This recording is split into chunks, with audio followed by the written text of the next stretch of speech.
Well, after tomorrow night, Bruce Barker will only perform 15 more times at the Neon Cactus. Barker, or the Piano Man, is soaking in his last performances at the West Lafayette bar before retiring. News 18's Pari Apostolakos spoke with the man who's become a local legend, and she's live outside the venue now that has become his home base for now. Pari?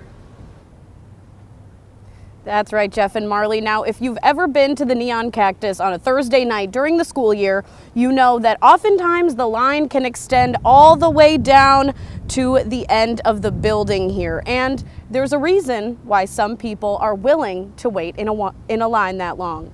I spoke with West Lafayette's very own piano man, Bruce Barker, about his coming retirement and the legacy that he hopes to leave behind.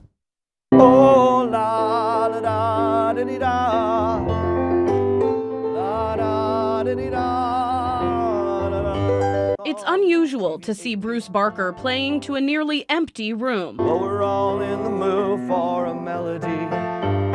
You've got us feeling alright. The crowds he's used to usually look a little more like this. All right, makers, here we go. Get your hands out. Here we go. Country road. I didn't touch a piano until I got to Purdue. My family, we didn't have enough money for a piano or for a guitar or anything, and so I could always sing, but then I come here to Purdue, and my residence hall had a piano. By the end of the semester, I had taught myself 50 songs on piano, and people would sit down and sing with me. Now, people sing with him every single week. Barker has played in this room at the Neon Cactus in West Lafayette for nearly 3 decades, immortalized in a mural on the wall and in the memories of Boilermakers everywhere. Every night, I'll have a moment where you know you've touched somebody, and I love trying to make people feel special, but as long as it's genuine, it can't be contrived, it can't be BS, it has to be real.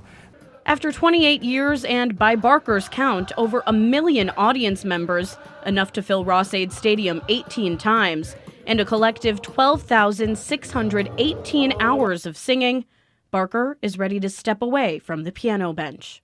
He announced his upcoming retirement on social media August 17th.